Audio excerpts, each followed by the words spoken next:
ಗದಗ ಜಿಲ್ಲೆಯ ಗದಗ ತಾಲೂಕಿನ ಕಣವಿ ಗ್ರಾಮದಲ್ಲಿ ಅಲ್ಪಸಂಖ್ಯಾತರ ಹೆಣ್ಣು ಮಕ್ಕಳ ಮೊರಾರ್ಜಿ ದೇಸಾಯಿ ವಸತಿ ಶಾಲೆ ಉದ್ಘಾಟನೆ ಹಾಗೂ ಅಲ್ಪಸಂಖ್ಯಾತರ ನವೋದಯ ಮಾದರಿ ಮೊರಾರ್ಜಿ ದೇಸಾಯಿ ವಸತಿ ಶಾಲೆಯ ಶಂಕುಸ್ಥಾಪನೆಯ ಕಾರ್ಯಕ್ರಮ ಜರುಗಿತು. ವಸತಿ ಸಚಿವ ಜಮೀರ್ ಅಹಮದ್ ಹಾಗೂ ಗದಗ ಉಸ್ತುವಾರಿ, ಗದಗ ಜಿಲ್ಲಾ ಉಸ್ತುವಾರಿ ಹಾಗೂ ಕಾನೂನು ಮತ್ತು ಪ್ರವಾಸೋದ್ಯಮ ಸಚಿವ ಎಚ್.ಕೆ. ಪಾಟೀಲ್ ಇವರು ಜ್ಯೋತಿ ಬೆಳಗಿಸುವ ಮೂಲಕ ಕಾರ್ಯಕ್ರಮವನ್ನು ಉದ್ಘಾಟನೆಯನ್ನು ನೆರವೇರಿಸಿದರು. ವರದಿ ಚಂದ್ರಶೇಖರ್ ಸೋಮಣ್ಣನವರ್. ಅಲ್ಪಸಂಖ್ಯಾತರ ನೂತನ ಮೊರಾರ್ಜಿ ದೇಸಾಯಿ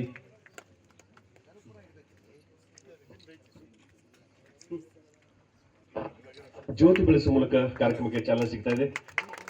ನಮ್ಮ ಹರ್ತಿ ಗ್ರಾಮ ಪಂಚಾಯತಿಯ ಅಧ್ಯಕ್ಷರಂತಹ ಹಲವ ಕುಬೇರಪ್ಪ ಕುರಿಯವರು, ಹಾಗೆ ನಮ್ಮ ಹರ್ತಿ ಮತ್ತು ಕಣಿವೆಸೂರಿನ ಎಲ್ಲ ಪಂಚಾಯತಿಯ ಹಿರಿಯರು, ವಿವಿಧ ಸರ್ಕಾರಿ ಇಲಾಖೆಯ ಅಧಿಕಾರಿಗಳು, ನಮ್ಮ ತಾಲೂಕು ಮಟ್ಟದ ಗ್ಯಾರಂಟಿ ಯೋಜನೆಯ ಅಧ್ಯಕ್ಷರಂತ ಮಂದಾಲಿ ಸರ್, ಹಾಗೆ ರಾಮಕೃಷ್ಣ ರೊಳ್ಳಿ ಸರ್, ಎಲ್ಲ ಅತಿಥಿಗಳ ಸಮ್ಮುಖದಲ್ಲಿ ಜ್ಯೋತಿ ಬೆಳೆಸುವ ಒಟ್ಟ ಬಿಡುವಿಲ್ಲದ ಸಮಯ ಅನೇಕ ಕಾರ್ಯಕ್ರಮಗಳಿಗೆ ನಮ್ಮ ಜಿಲ್ಲೆಗೆ ಬಹಳಷ್ಟು ಸಹಕಾರ ನೀಡಿದ್ದಾರೆ.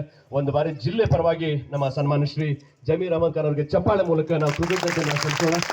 ನಮ್ಮ ಜಿಲ್ಲೆಗೆ ಅನೇಕ ಹಾಸ್ಟೆಲ್ಗಳನ್ನ ಮಾಡಲಿಕ್ಕೆ ಸಹಕಾರ ನೀಡಿದ್ದಾರೆ.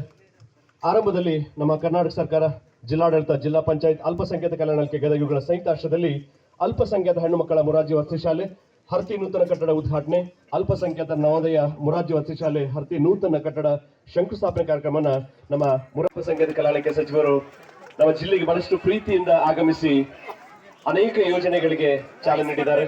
Doctor HK. ಪಾಟೀಲ್ ಅವರ ನಿರ್ದೇಶನದೊಂದಿಗೆ ಇವತ್ತು ಅನೇಕ ಯೋಜನೆಗಳು ಗದಗ ಜಿಲ್ಲೆ ಇರಬಹುದು, ಸುತ್ತಮುತ್ತಲ ಅನೇಕ ಪ್ರದೇಶಗಳಲ್ಲಿ ಶಿಲಾನ್ಯಾಸ ಹಾಗೂ ಕಟ್ಟಡ ಉದ್ಘಾಟನೆ ಕಾರ್ಯಕ್ರಮ ನೆರವೇರಿದೆ. ಅದಕ್ಕೆ ಕಾರಣೀಕರ್ತರಂದ್ರ ಮಾನ್ಯ ಶ್ರೀ ಜಮೀರ್ ಅಹಮದ್ ಖಾನ್ ಸರ್ ಅವರು ಬಹಳ ಪ್ರೀತಿಯಿಂದ